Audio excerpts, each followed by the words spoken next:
পূর্ব সিকিমে তুষারপাত আটকে বহু পর্যটকের গাড়ি। রাস্তা থেকে তুষারপাত সরানোর কাজ শুরু করেছে ভারতীয় সেনা।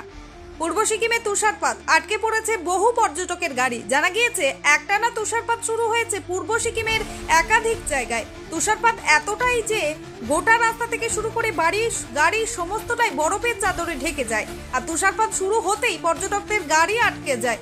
যদিও রাস্তায় তুষারপাত সরানোর কাজ শুরু করেছে ভারতীয় সেনা ও সিকিম পুলিশ। সূত্রের খবর, প্রায় 200-রও বেশি পর্যটকদের গাড়ি তুষারপাতের কারণে আটকে রয়েছে। পর্যটকদের যাতে কোনো রকম অসুবিধা না হয় সেদিকে নজর রাখছে সিকিম প্রশাসন।